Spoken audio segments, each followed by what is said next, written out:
memang gelap gitu ya? Oh, nanti background tu adalah. Boleh mula? Okay. Assalamualaikum warahmatullahi ta'ala wabarakatuh. Innal hamdalillah nahmaduhu wa nastahdihi wa nastaghfiruh. Wa na'udzu billahi min syururi anfusina wa sayyiati a'malina. Man yahdihillahu fala mudhillalah wa man yudlil fala hadiyalah. Nashhadu an la ilaha illallah wa nashhadu anna Muhammadan abduhu wa rasuluh. Allahumma ja'alna minal ladzina yastami'una al-qawla fayattabi'una ahsana. Wa ba'. Tuan-tuan, puan-puan, sahabat-sahabat yang dikasihi sekalian, alhamdulillah, summa alhamdulillah, bertemu lagi kita dalam rancangan ataupun dalam program Pondok Masjid, dan kita menyambung bicara kita dalam ilmu tauhid ini. Dan kalau sahabat-sahabat ada buku yang menjadi perbincangan kita ini, kita masih di halaman yang ke-7, iaitu mengenai hukum-hukum yang terdapat dalam perbincangan kita ini. Sahabat-sahabat yang dikasihi sekalian, secara umumnya dalam perbincangan agama, hukum itu dibahagikan kepada 3 jenis hukum.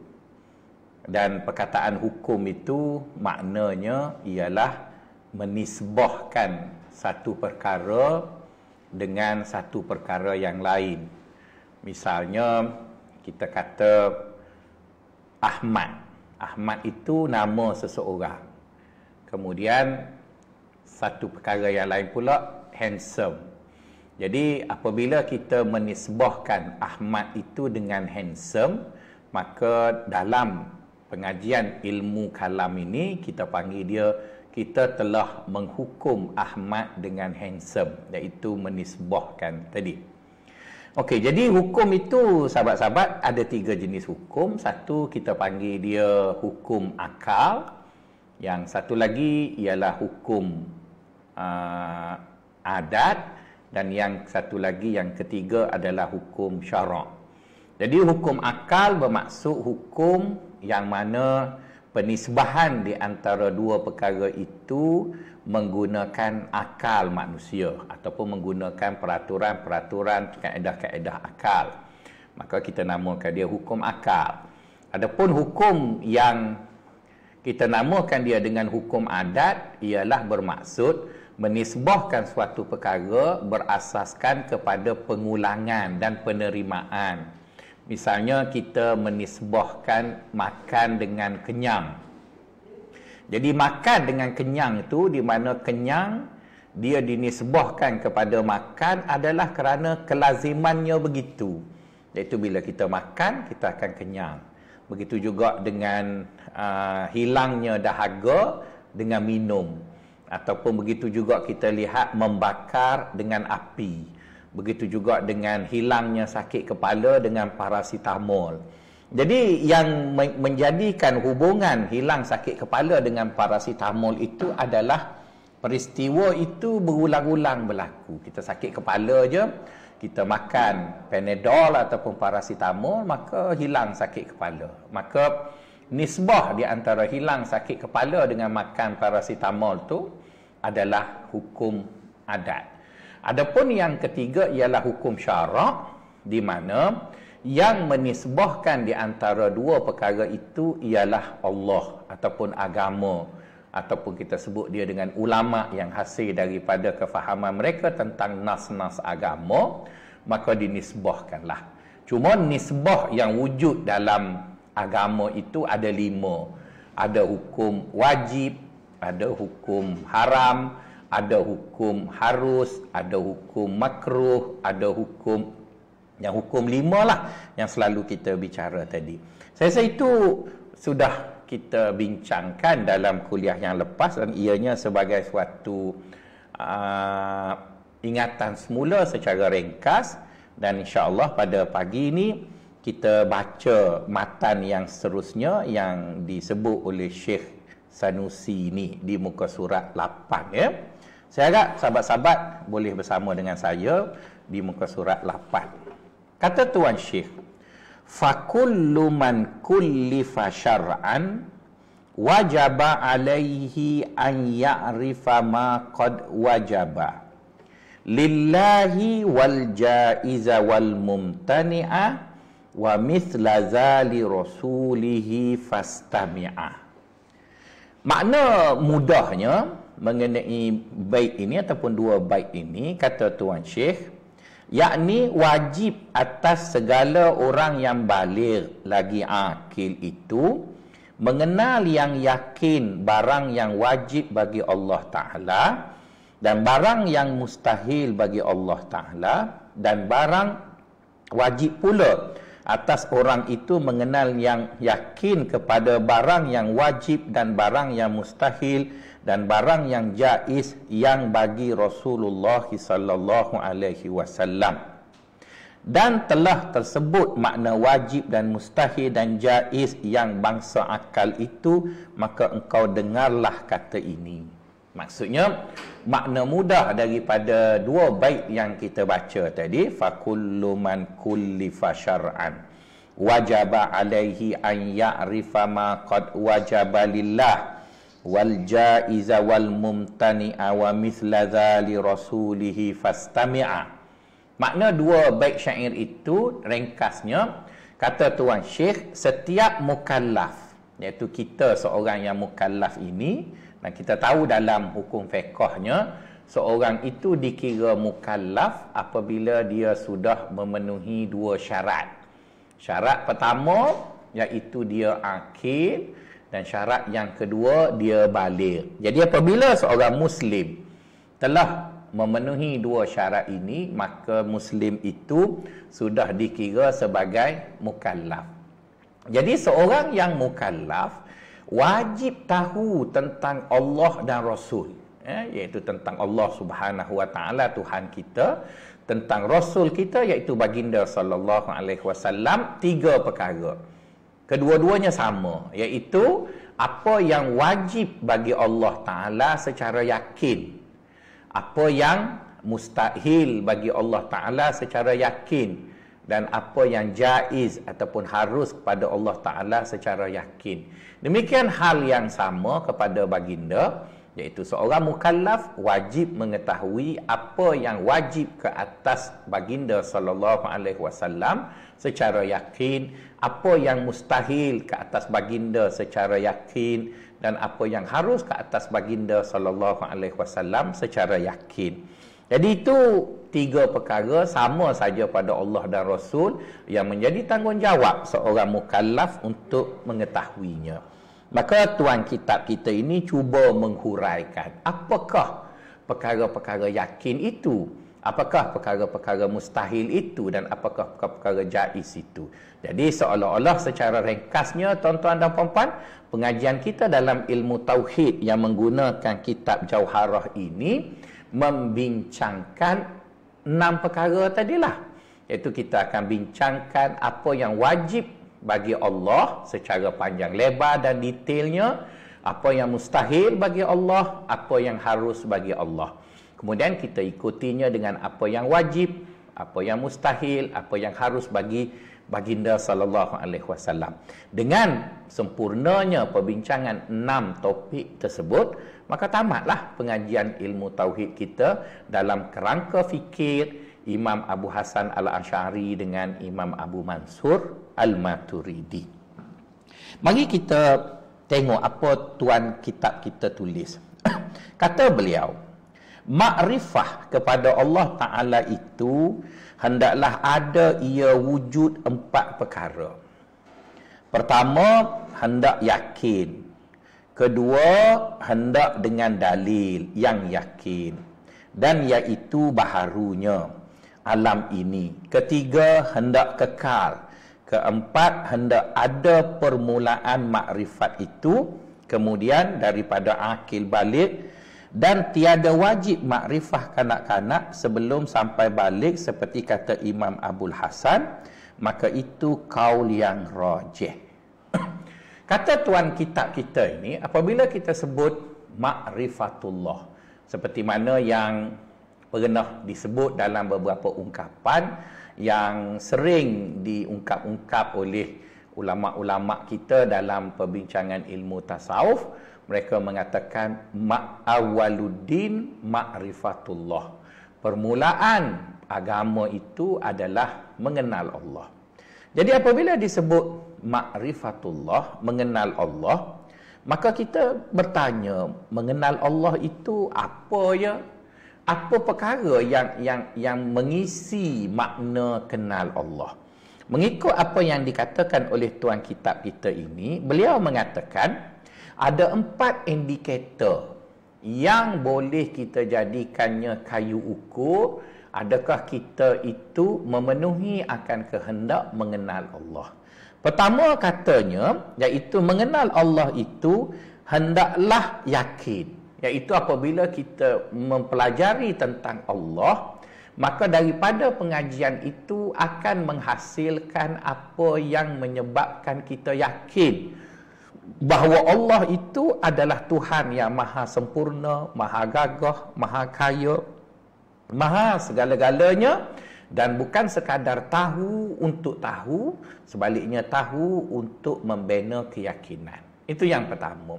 Yang kedua, keyakinan itu tidak akan terhasil melainkan ia bersandar kepada dalil-dalil yang yakin. Mesti bersandar kepada dalil-dalil yang yakin.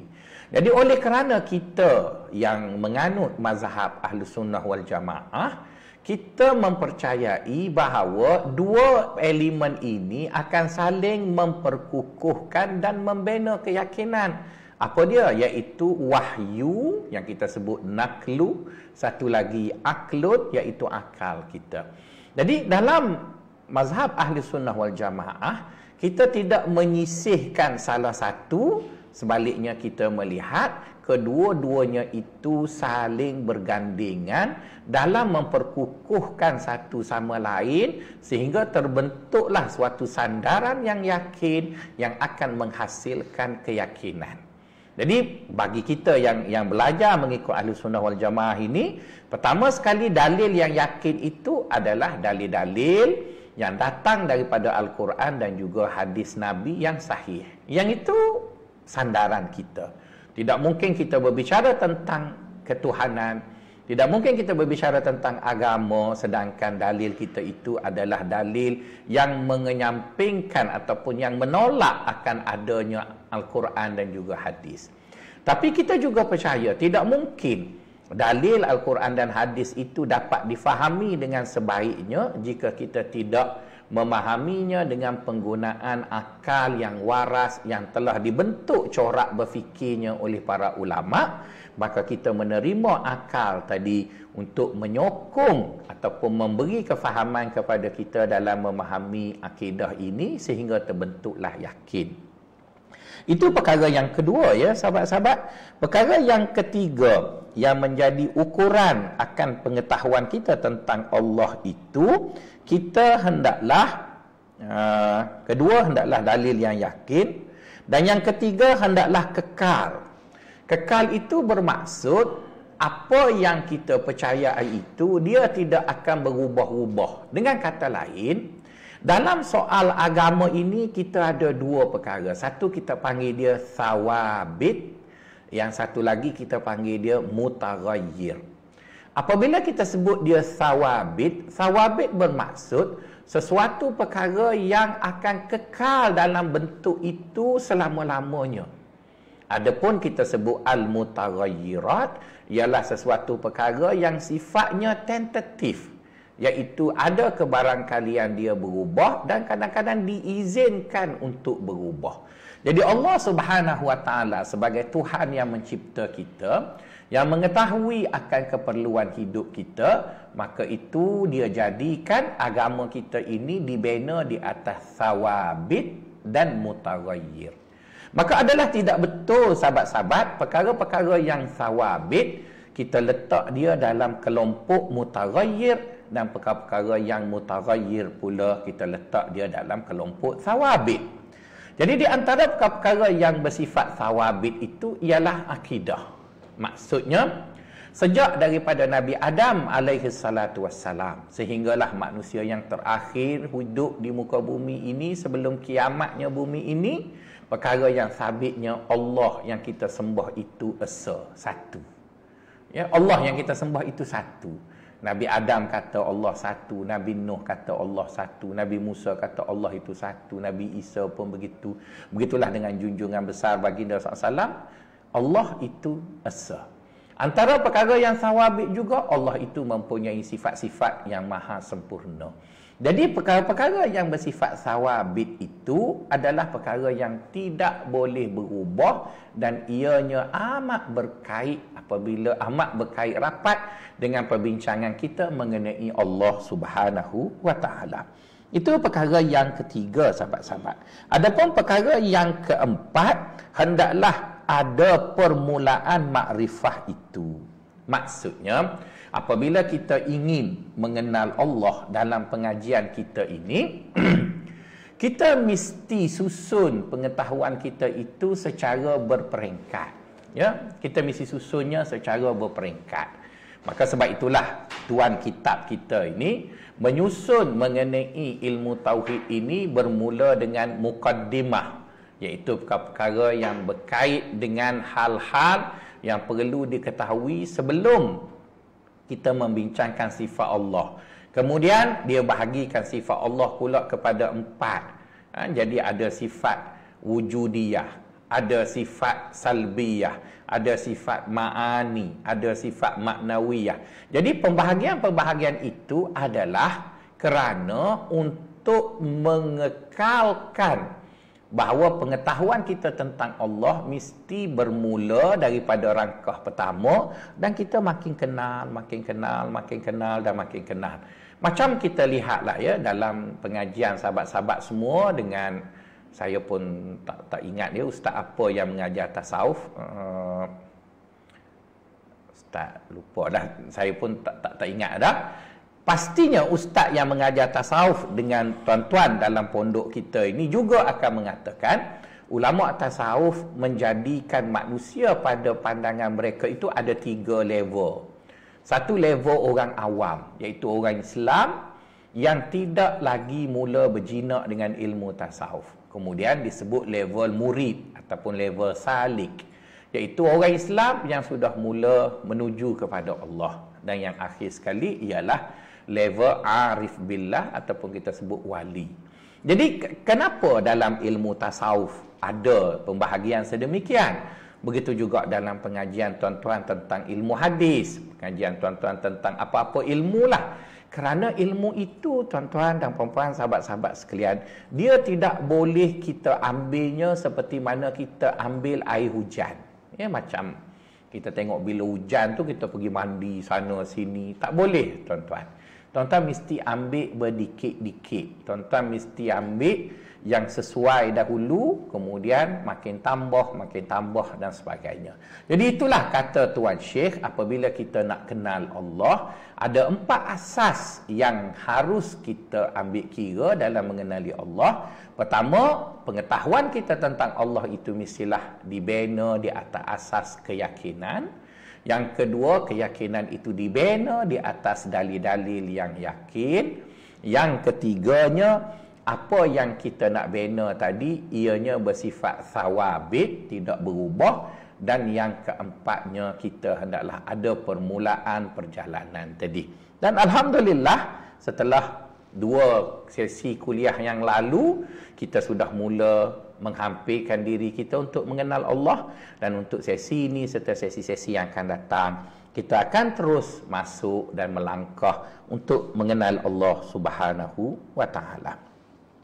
Tuan-tuan, puan-puan, sahabat-sahabat yang dikasihi sekalian, kemudian Tuan Syekh menyebut mengenai akil baligh. Kata beliau, seorang yang ingin mengenali Allah dan ianya dianggap wajib di atas keperluan itu apabila dia adalah seorang yang akil, iaitu berakal, dan yang kedua sudah sampai umur. Dalam istilah Arabnya disebut baligh, iaitu sudah sampai had umur yang telah ditetapkan. Ini adalah pandangan Imam Abul Hasan yang rajih. Dan katanya Imam Abu Mansur Maturidi dan kanak-kanak sebelum sampai balik itu wajib makrifah akan Allah Ta'ala jikalau ada mempunyai akal ia. Dan jikalau mati sebelum makrifah akan Allah Ta'ala maka diseksa oleh Allah Subhanahu Wa Ta'ala di dalam neraka. Dan kemudian lagi orang yang mati dalam zaman fatrah maka qaul ini marjuh yakni dhaif, dan qaul yang muktamad itu tiada wajib tiap-tiap orang yang mukallaf makrifah akan Allah SWT, melainkan telah datang syarak Rasulullah sallallahu alaihi wasallam istimewa amaliyah yang ini mengerjakan amal. Maksudnya dalam mazhab kita Ahli Sunnah wal Jamaah mengatakan jika seseorang itu sudah boleh berfikir dengan waras walaupun ianya belum balik, bolehlah diajar padanya ilmu tauhid dalam bentuk ini kerana dia sudah boleh memahami akan ilmu yang membicarakan tentang Allah. Tapi kalau ianya belum diajar dan dia mati sebelum perkara tersebut, maka orang ini tidak akan diazab kerana syarat untuk dia dipertanggungjawabkan belum sampai kerana belum balik. Adapun perbincangan mengenai ahlu fatrah, iaitu mereka-mereka yang mungkin sudah akil balik tetapi belum sampai syarak padanya. Kita sebut dalam istilah agama kita panggil ahlul fatrah. Ahlul fatrah itu bermaksud orang yang hidup di antara dua nabi. Bila nabi pertama wafat, sebelum datangnya nabi yang kedua, maka manusia hidup di antara itu. Jadi bagaimana dengan manusia yang hidup di antara dua nabi dan mereka tidak mengenal Allah? Jawabnya mereka tidak akan diazab berdasarkan pada firman Allah, wa ma kunna nu'azzibahu, maafkan saya, Allah Ta'ala berfirman dalam Al-Quran yang lebih kurang maksudnya kami tidak akan mengazab sehinggalah kami mengutus seorang rasul. Jadi selagi nabi yang selepas kewafatan nabi terdahulu itu datang, maka jika orang itu tidak mengenal Allah sedangkan tidak kenal itu disebabkan oleh tidak adanya nabi, maka dia tidak akan diazab, dia dikira sebagai ahlu fatrah. Okey, kita teruskan lagi. Syahdan. Arti taklif syarak kepada segala orang yang akil balik itu iaitu dengan melazimkan mengerjakan barang yang diwajibkan oleh Allah Subhanahu Wa Taala atau meninggalkan barang yang ditegah oleh Allah Subhanahu Wa Taala kepadanya, atau iktikadkan barang yang wajib itu tentu wajibnya dan barang yang haram itu diiktikadkan haramnya, dan barang yang makruh itu diiktikadkan makruhnya, dan barang yang mandub itu diiktikadkan mandubnya. Maka inilah makna taklif. Jadi kata Tuan Syekh, taklif itu dengan apa yang disebut oleh Tuan Syekh tadi ialah qubulus syara', iaitu kita terima apa yang syarak telah tentukan kepada kita secara akur. Jadi kita sebut dalam istilah Arab qubul wal iz'an, iaitu terima apa yang telah ditetapkan oleh agama, iaitu apa yang wajib. Agama kata wajib, kita kata wajib. Agama kata harus, kita kata harus. Agama kata haram, kita kata haram. Agama kata tak boleh buat, kita tak buat. Agama suruh buat, kita buat. Jadi bila kita terima semua benda tadi dan kita iza'an, iaitu akur dengan apa yang agama tetapkan, maka itulah yang dimaksudkan dengan taklif. Dengan kata lain, taklif bermaksud kita memikul tanggungjawab agama tadi dengan hati yang rela serta menerimanya tanpa mempertikaikan. Jadi kalau tuan-tuan nak sebutnya secara ringkasnya, kita sebutnya al-qubul wal iz'an, iaitu terima dan akur. Kalau tuan-tuan pergi ke negara Arab, orang Arab selalu guna istilah macam ni, maksudnya terima dan akur, iaitu dibuat macam tu kan.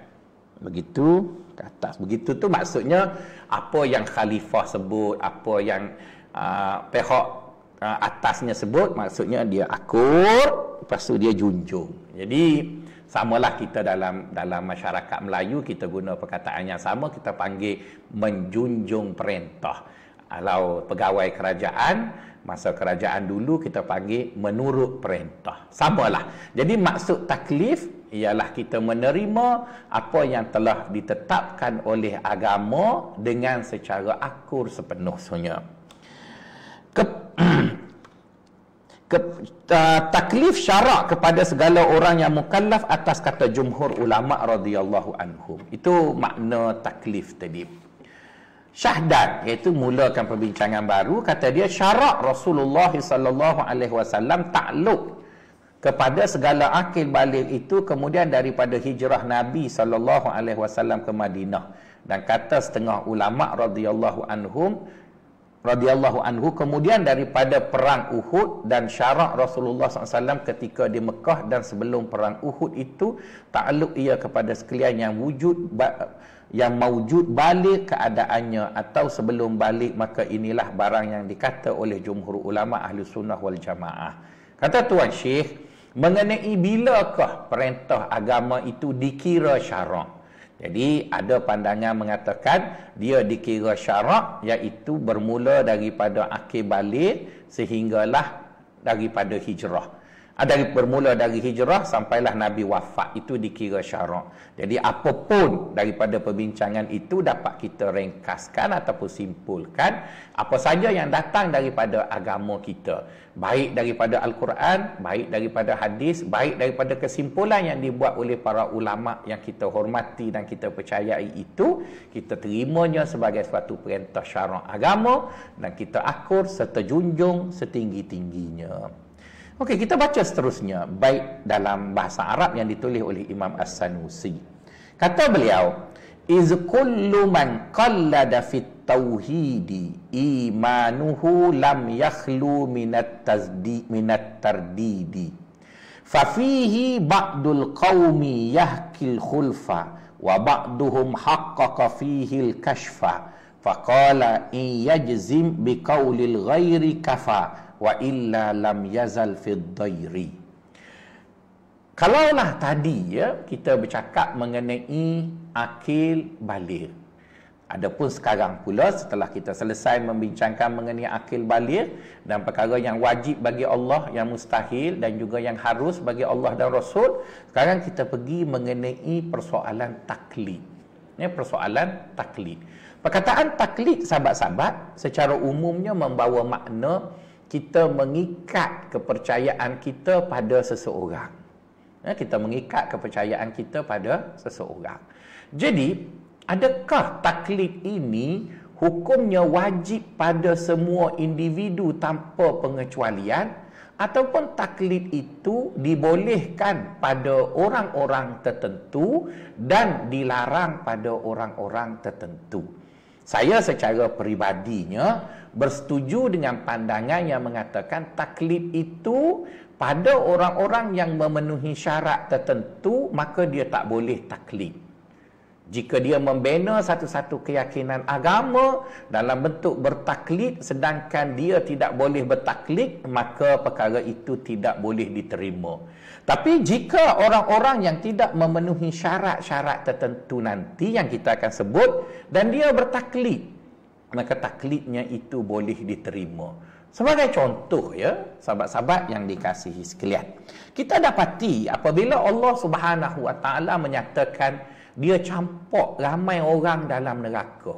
Allah Taala sebut dalam Quran, walaqad zara'na li jahannama katsiran minal jinni wal ins lahum qulubun la yafqahuna biha wa lahum a'yunun la yubsiruna biha wa lahum adhanun la yasma'una biha. Jika kita perhatikan kepada ayat itu, Allah kata aku campak ramai manusia dan jin ke dalam neraka. Bila dia sebut campak, bermaksud dia marah sangat dengan orang tu. Siapa orang yang Allah marah? Iaitu dia ada akal tetapi tak guna akal, dia ada telinga tapi tidak menggunakan telinga, iaitu tidak mendengar nasihat Allah melalui telinganya, dia ada mata, dia tak guna mata. Jadi sekarang fahamlah kita bahawa bagi orang yang memenuhi syarat akal dan panca indera yang sempurna, dia tak boleh taklid. Dia mesti guna benda itu untuk dia bina keyakinan dan akhirnya untuk dia yakin akan Allah Subhanahu Wa Taala. Tapi bagaimana dengan orang yang bodoh ataupun kita sebut dia orang yang tidak dapat menggunakan akal dengan sempurna kerana mungkin dia ada penyakit tertentu ataupun dia ada sebab-sebab tertentu, ataupun orang tadi dia buta, orang tadi dia cacat, macam mana? Jadi kerana adanya apa yang kita sebut tadi, halangan-halangan yang diterima oleh syarak, maka pada ketika itu seseorang itu bertaklid dibolehkan. Jadi secara umumnya begitulah. Maksudnya taklid itu suatu perkara yang agama kita tidak terima daripada seseorang yang mana ianya mempunyai syarat-syarat untuk dia gunakan syarat tersebut bagi membina keyakinannya kepada Allah. Tapi bagi orang yang tidak mampu untuk menggunakan ataupun tidak mampu untuk mengoptimumkan potensi yang ada dalam diri dia disebabkan oleh sebab-sebab tertentu, maka taklid pun masih diterima asalkan dia menemui, mengenali Allah Subhanahu Wa Taala. Itu secara ringkasnya sahabat-sahabat. Mari kita baca apa kata Tuan Syekh. Yakni wajib tiap-tiap orang yang akil baligh itu makrifah akan Allah Subhanahu Wa Taala dan Rasulnya dengan makrifah yang yakin, dengan dalil yang yakin. Masih pada apa yang kita sebut lepas, iaitu kita kenal Allah dengan dalil yang dengan yakin dan bersandarkan kepada dalil yang yakin. Kerana bahawasanya orang yang taklid akan lainnya di dalam iktikad itu, maka iman orang itu tiada sejahtera daripada syak. Maksudnya jika kita tidak bina keyakinan berasaskan dalil yang yakin, maka pastinya kita akan bina keyakinan di atas dalil yang tidak yakin, iaitu kita ikut orang. Jadi apabila kita ikut orang, maka kebarangkalian orang itu silap ada. Walaupun kita tidak prejudis kepada orang itu mengatakan dia jahat dan sebagainya, tetapi tidak mustahil dia melakukan kesilapan. Jadi untuk mengelak kita bersandar kepada orang yang mungkin ada melakukan kesilapan, maka lebih baik kita bersandar kepada dalil yang yakin. Jadi kata Tuan Syekh, bila seseorang itu bertaklid, maka dalam taklid itu ada keraguan. Sedangkan Allah Subhanahu Wa Taala tidak mahu kita mengenalinya, kita menyembahnya, kita bergantung harap dengannya berasaskan kepada keraguan. Allah Ta'ala menyebut dalam Quran, wa'bud rabbaka hatta ya'tiyakal yaqin. Sembahlah, maksudnya berusahalah kamu untuk mengenali Allah itu sehingga datang kepadamu yakin. Walaupun ada sebahagian ulama tafsir mengatakan yakin di sana membawa makna mati, tetapi yakin di sana juga boleh ditafsirkan dengan makna kita mesti mencari Allah berasaskan kepada keyakinan dalam separang pencarian kita. Jadi sekarang sahabat-sahabat, kita usaha untuk mencari dalil yang meyakinkan kita tentang Allah. Maka salah satu perkara yang berbeza ataupun bertentangan dengan keyakinan itu ialah taklid. Mari kita tengok apa lagi kata Tuan Syekh. Maka di dalamnya itu setengah ulama hikayah khilaf di dalam sah imannya, dan setengah ulama menyatakan dalam imannya itu dengan kenyataan yang zahir. Kata dia berbeza pandangan ulama. Ada ulama mempertikaikan keimanan orang yang bertaklid. Ada sebahagian mengatakan menerima keimanan orang yang taklid. Berkata setengah ulama, jikalau jazim iktikadnya dengan mengikat kata orang yang lain, maka sahlah imannya. Dan jikalau tiada jazam iktikadnya, maka sentiasa ia di dalam syak, yakni tiada sah imannya. Kata Tuan Syekh, jika kita bertaklid kepada seorang guru dan kita percaya guru kita itu adalah seorang guru yang mursyid, seorang guru yang baik, Dan dalam pengajian kita tadi, mungkin kita tidak dapat memahami persoalan-persoalan ataupun perbahasan-perbahasan yang dibangkitkan oleh guru kita tadi.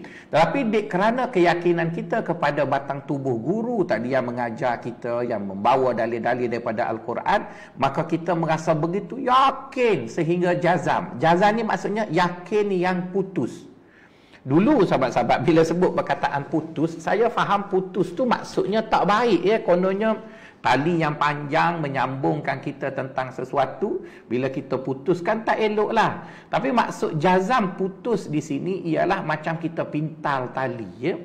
Bila kita pintal tali tu, kita nak matikan simpul tu, kita kena putuskan tali yang kita simpul itu dengan tali lain. Jadi bila kita putuskan itu, maka dia panggil ikat mati. Jadi dalam bahasa kita panggil dia ikat mati. Dalam bahasa Arab dia panggil qat'un jazim, putus dengan makna pasti. Samalah. Jadi bila kita sebut i'tiqad itu kan diambil daripada aqdun. Aqdun tu maksudnya simpul. Jadi kalau kita simpul tadi dia tak mati, tapi dia terburai. Jadi oleh kerana akidah itu benda yang kita pegang, maka macam kita pernah masuk, mungkin masa muda-muda dulu kita masuk pertandingan tarik tali. Jadi kalau kita masuk pertandingan tarik tali, urus dia akan beri tali panjang tu, kita pun peganglah. Jadi kalau kita pegang pada tali besar yang diberi tu, ada rakan kita yang nakal, dia letak minyak dekat tali tu. Nanti bila kita tarik minyak yang ada dekat tali tu, dia menyebabkan tali tu maafkan saya orang Kelantan, dia jadi locong. Locong tu maksudnya tali tu licin dan dia tertarik. Maka akhirnya kawan kita menanglah, kita yang kalah. Jadi untuk memastikan tali tadi tidak terlepas dari tangan kita, maka kita pintal dia, kita buat ikatan. Jadi ikatan tu bila kita buat, kita berpaut pada ikatan tu, dia kuat sangat. Jadi bila dia kuat, maka dia tak akan tercabut, dia tak akan mudah. Jadi sebab itulah akidah datang dengan makna itu. Jadi aqdun maksudnya simpulan. Jadi akidah ialah simpulan-simpulan mati yang telah kita letak dalam diri kita tentang Allah, tentang Rasul, tentang hari kiamat, di mana tidak ada seorang pun yang boleh mewujudkan keraguan kita tentang kepercayaan kita. Itu yang disebut tadi ma'rifatullah, itu mestilah kekal, ataupun dengan kata lain ianya adalah suatu yang sabit tadi. Jadi kata Tuan Syekh, jika kita tidak mampu untuk memahami perbahasan akidah ini secara mendalam, ataupun tidak mampu memahaminya dengan selok-belok istilah akademiknya yang dianggap sukar itu, tapi kita percaya kepada guru kita yang mengajar kita tu, dia boleh dipercayai.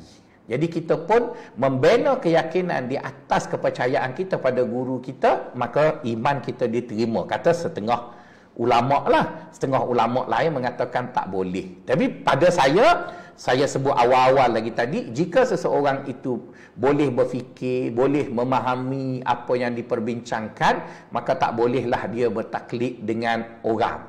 Tapi kalau dia tak mampu, maka bolehlah dia bertaklid dengan gurunya tadi. Itu yang disebut oleh Tuan Syekh tadi. Tiada sah imannya orang yang taklid dan kata ulama yang dahulu itu yang rajih. Iaitu pendapat yang popularnya seperti yang saya sebut awal tadi, iaitu jika orang tadi tidak mampu untuk memahami persoalan agama secara terperinci, bolehlah dia bertaklid dengan guru-guru yang dia percayai. Adapun orang-orang yang mempunyai akal yang bijak, yang boleh memahami persoalan akidah itu dengan baik, maka dia hendaklah memahami persoalan itu dan meyakini akan Allah melalui kefahamannya terhadap perbincangan mengenai Allah Subhanahu wa taala. Syahdan, arti orang yang taklid di dalam i'tiqad itu seperti orang yang di dalam dusun yang jauh daripada ahli Islam. Halnya tiada mendengar sekali-kali khabar perincian agama Islam, halnya tiada terfikir ia di dalam kejadian langit dan bumi yang menunjukkan atas yang menjadikan dia, maka datang seorang akan dia yang tiada dimaksum serta mengkhabarkan akan dia di dalam i'tiqad, agama, maka percayalah orang itu di dalam khabar halnya tiada terfikir di dalam kejadian langit dan bumi, maka inilah orang taklid namanya. Dia cuba bina satu senario untuk mudah kita faham, dan saya rasa senario ini mungkin masa kitab ini ditulis adalah orang yang macam tu, tapi sekarang mungkin perkara itu dah tiada. Tapi apapun, oleh kerana tuan kitab kita tulis, kita cuba gambar kembali senario itu. Jadi kata Tuan Syekh, orang yang diizinkan bertaklid ini seperti mana orang duduk di pendalaman. Istilah dia sebut kat sini pun dusun. Dusun tu maksudnya orang duduk dalam hutan. Jadi orang duduk dalam hutan, dia hanya bercucuk tanam, makan, minum. Dia tak pandai pun nak dongak ke langit berfikir siapa cipta langit, siapa buat sungai. Dia tak terfikir pun. Maksudnya dia bukan orang sekular, dia bukan etis, bukan. Dia tidak menganut izam-izam yang mengarut yang ada pada hari ini. Cuma dia adalah seorang manusia biasa yang memenuhi keperluan hidup. Jadi oleh kerana dia duduk di sana, dia tak ada buku untuk dibaca, dia tak ada akses untuk pergi ke website dan sebagainya. Tiba-tiba datang seorang pendakwah ataupun datang seorang ustaz, pergi ke kebun dia ataupun pergi ke rumahnya, bercerita mengenai Rasulullah, bercerita mengenai Allah, bercerita mengenai Islam, maka dia pun tengok watak ustaz, watak guru tadi, maka dia percaya dan dia beriman. Jadi kata Tuan Syekh, jika itulah keadaan orang tadi dan imannya tadi seperti itu, maka kalau dia mati dia masuk syurga. Jadi imannya kita panggil iman taklid. Jadi sekarang tuan-tuan, mungkin adalah orang yang macam tu, saya tak nafi ya, tapi tuan-tuan jangan ingat orang duduk dekat dusun tu dia terputus hubungan. Kadang-kadang internet ini dah jauh sampai ke mana-mana. Kalau tidak pakai wireless, dia boleh pakai kabel dan sebagainya. Malah kadang-kadang orang yang ada dusun tu lebih kaya daripada orang yang tak ada dusun. Kalau tuan-tuan duduk di flat, tuan-tuan ingat tuan-tuan maju dan kaya, pada saya tu tuan-tuan telah silap lah. Kalau orang tu duduk di Rauk ataupun duduk di Mentakap ataupun duduk di Bentong, mereka ada dusun Durian King, mereka lebih kaya dari tuan-tuan lah. Dan di dusun mereka itu semua benda ada. Jadi bermaksud, apa yang penting untuk diceritakan di sini ialah Tuan Syekh mengatakan ada peruntukan. Jika seseorang itu tidak mampu untuk memahami persoalan agama kerana batasan-batasan tertentu, memadailah dia percaya kepada seorang guru, dan guru itu adalah guru yang baik, mengajar padanya tentang Tuhan, agama dan sebagainya, maka dia bina keyakinan diri dia, kepercayaan dia tadi di atas kepercayaannya kepada guru tadi, maka imannya diterima. Tapi bagi kita yang selalu mengikuti pondok masjid, kita ikut kelas-kelas yang ada di masjid, kita belajar di sana sini dengan guru, kita ada akses dengan pembacaan buku-buku yang berbagai, kita boleh bertanya dengan ustaz secara interaktif online ataupun tanya bersemuka, maka orang yang macam begini seperti tuan-tuan tak boleh bertaklid. Tuan-tuan mesti faham. Dan apatah lagi, saya dan rakan-rakan yang mengajar di pondok masjid serta ustaz-ustaz lain selain daripada saya dan rakan-rakan di sini, kita bersedia untuk membantu tuan-tuan. Saya juga menjadi ahli grup Telegram dalam pondok masjid. Tuan-tuan nak tanya apa, boleh WhatsApp saya, boleh WhatsApp ustaz lain. Kita ada Brother Syahkiri, kita ada Ustaz Zahazan, kita ada Ustaz macam-macam lah ustaz yang dibawa untuk membantu tuan-tuan. Jadi dengan keberadaan kami, dengan keberadaan peluang yang diberi, maka iman tuan-tuan secara taklid tak boleh diterima. Kenapa tak boleh diterima? Kerana segala kemudahan itu disediakan, maka nak tak nak tuan-tuan mesti bina keyakinan tuan-tuan terhadap Allah berasaskan kepada dalil yang yakin. Dan saya berjanji dengan tuan-tuan, jika saya mengajar ini kalau laju sangat, saya bagi contoh tertentu, sahabat-sahabat tak faham, boleh WhatsApp saya ataupun boleh beritahu penganjur. Saya berjanji akan cuba seboleh mungkin untuk memahamkan tuan-tuan. Jika masa yang ada di sini tidak mencukupi, kita cari pada masa yang lain untuk kita terus. Yang penting tuan-tuan yakin akan Allah Subhanahu Wa Taala itu. Tuan-tuan mempunyai pandangan yang betul tentang Allah, kerana pandangan yang silap tentang Allah itu akan menyebabkan tindakan yang silap, dan tindakan yang silap itu akan mengakibatkan sesuatu yang tidak baik dalam konteks akidah dan hidup beragama. Misalnya Allah Taala berfirman, wala tazunnuna billahi zununa. janganlah kamu menyangka kepada Allah dengan sangkaan-sangkaan yang tak betul. Jadi untuk mengelak kita menyangka Allah dengan sangkaan yang tak betul, dia mestilah bermula daripada memahami Allah itu dengan kefahaman yang betul. Jadi itu sebahagian daripada tanggungjawab kami dalam pondok masjid ini untuk membantu tuan-tuan mengenali Allah SWT dengan pengenalan yang betul, benar dan dibina di atas dalil yang yakin.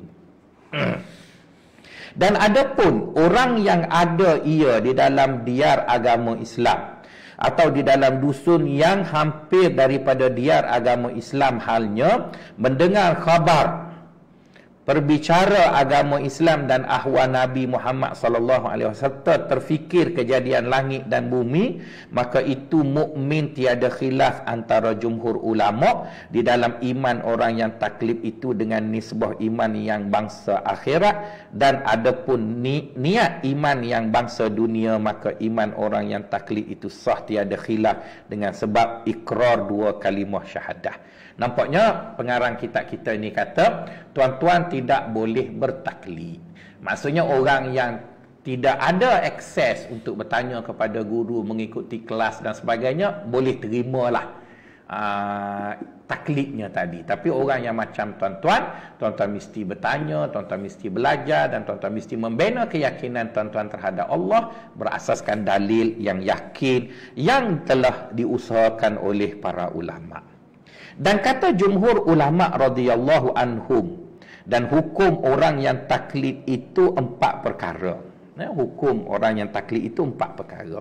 Pertama, sah imannya, halnya tiada derhaka. Maksudnya imannya sah. Yang kedua, sah imannya seperti derhaka serta derhaka, iaitu dia sah imannya tapi dia berdosa. Yang ketiga, sah imannya jikalau taklid ia akan orang yang maksum. Dan yang keempat, tiada sah imannya, maka kaul yang kedua itu yang rajih, dan dalam hukum nazari itu khilaf ulama. Jadi kita ada 4 kategori. 1, sah iman dan tidak berdosa. Yang kedua, sah iman tapi berdosa.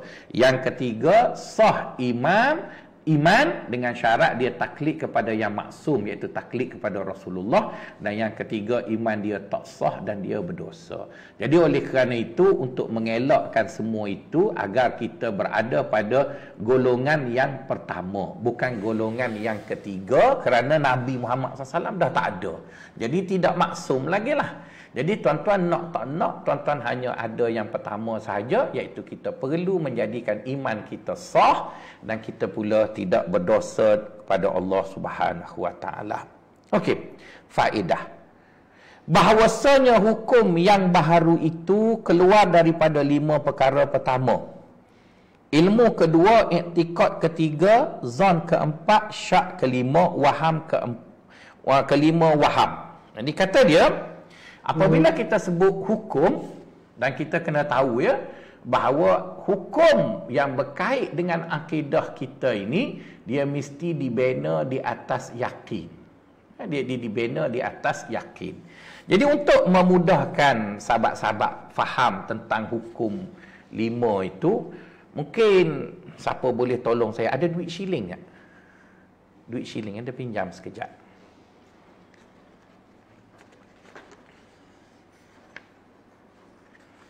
Okey sahabat-sahabat, saya buat contoh supaya sahabat-sahabat mudah nak faham, nak imagine benda tadi. Saya buat macam ni. Okey, saya ada duit shilling ni. Okey kan? Tuan-tuan tengok paras shilling ni kan? Tuan-tuan tengok paras shilling ni.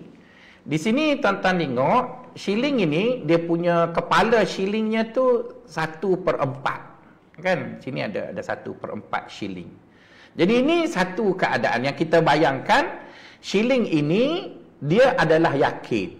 Jadi keadaan pertama, dia hanya nampak semacam kepala botak tu, sikit je. Itu keadaan pertama. Keadaan kedua, shilling itu dia separuh ada kat situ. Tadi kan dia hanya ada 1/4 je. Sekarang dia dah zahir itu besar dah. Dah jadi 1/2.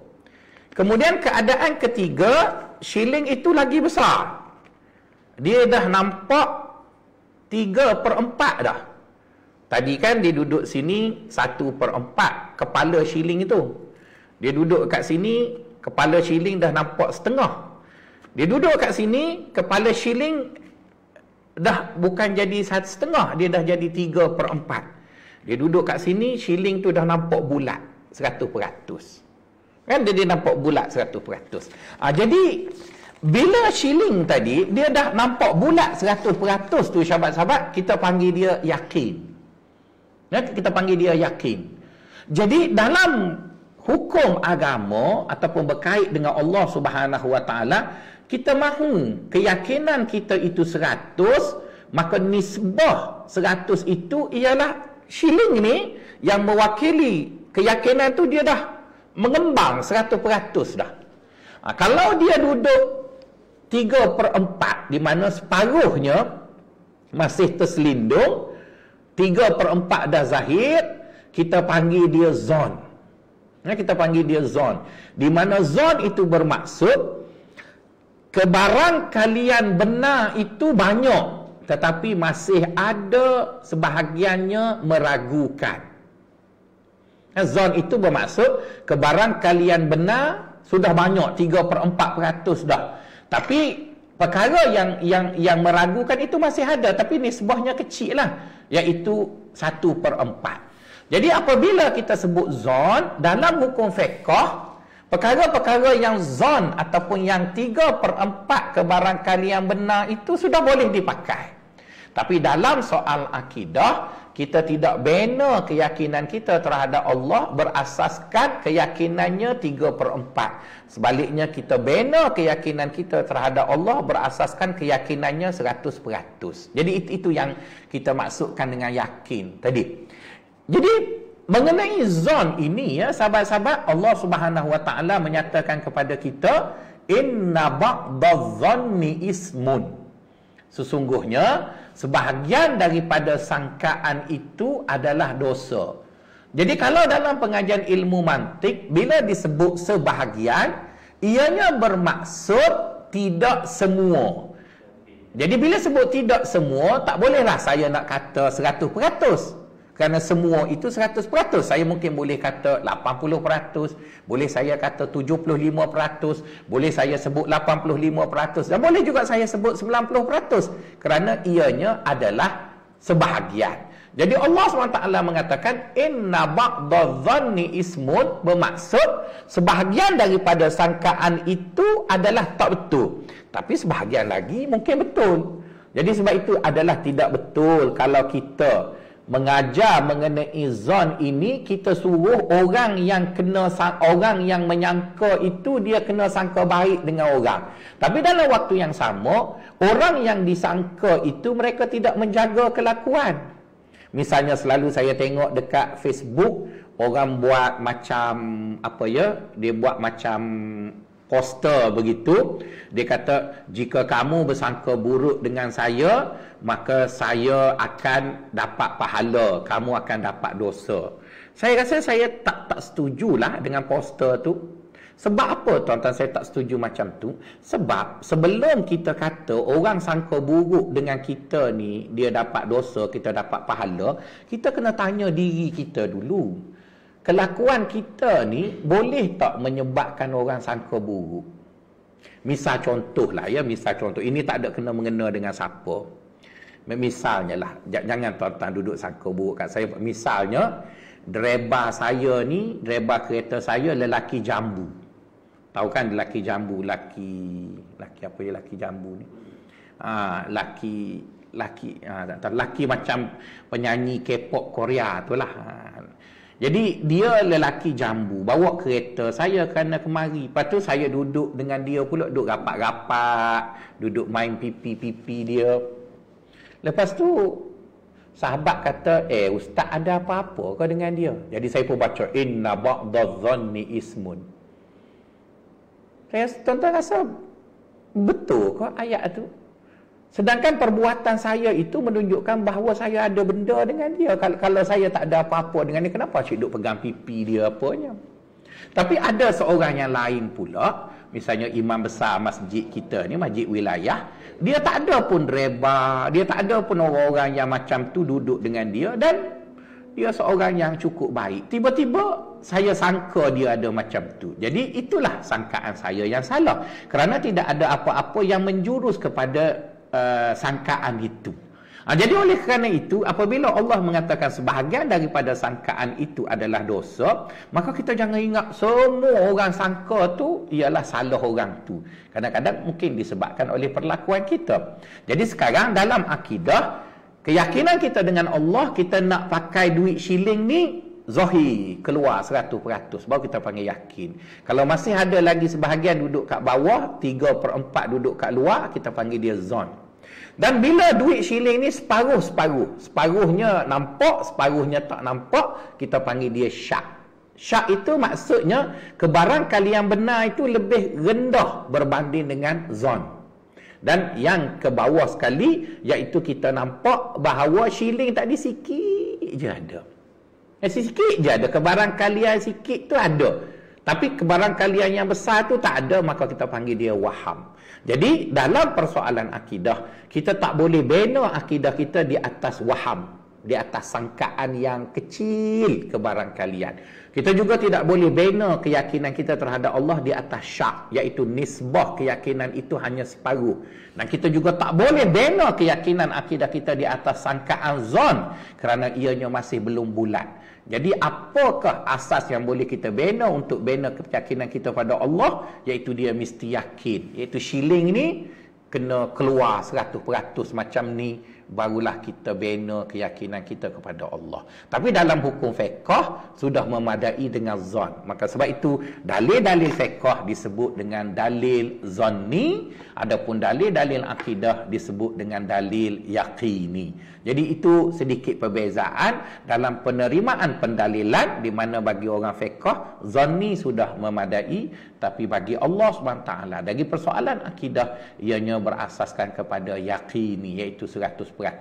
Kita bercakap tentang Allah, kita bercakap tentang akhirat, kita bercakap tentang kubur, kita bercakap tentang af'alullah, kita bercakap tentang Rasul. Semua benda tu tuan-tuan, kita tak nampak belaka.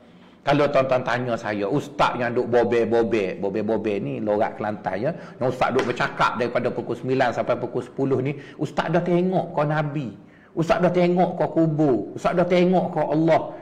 Saya jawab, saya tak pernah jumpa. Habis yang duduk bercakap tu macamlah dia dah makan nasi dengan Allah duduk. Tak. Kita semua tak pernah tengok Allah, kita semua tak pernah jumpa dengan Rasulullah sallallahu alaihi wasallam. Saya pun juga sendiri pun tak pernah masuk kubur kemudian keluar balik, tak pernah berlaku. Tapi kenapa yang begitu yakin tentang Allah Rasul ini? Sebab kepercayaan kita dalam persoalan akidah, kita bina je di atas keyakinan. Jadi kalau tuan-tuan kata, nak buat macam mana ustaz biar yakin ni? Jadi saya jawab secara mudah, jangan tinggal kelas saya setiap hari Ahad kedua dan keempat. Saya akan ulas bersama tuan-tuan. Kalaulah pondok kita ni dah habis selepas 10 siri, tuan-tuan tak selesai lagi, tuan-tuan minta dekat urus dia supaya panjangkan tempoh pondok ni, ataupun kita jumpalah di mana-mana. Asalkan saya dapat memberi keyakinan kepada tuan-tuan dan sahabat-sahabat bahawa Allah itu ada, Allah itu maha sempurna, baginda SAW itu ada, dia adalah insan yang paling baik, kubur itu ada, akhirat itu ada, syurga itu ada, dan semuanya kita yakin. Maka insya-Allah kalau kita meninggal dunia pun sahabat-sahabat, insya-Allah kita bertemu dengan Allah dan Rasulullah dalam keadaan mereka semua redha dengan kita. Jadi nampaknya pada hari ini setakat itu dulu. Giliran sahabat kita Brother Shah maka masuk pula pada pukul 10 nanti. Jumpa lagi. Assalamualaikum warahmatullahi taala wabarakatuh.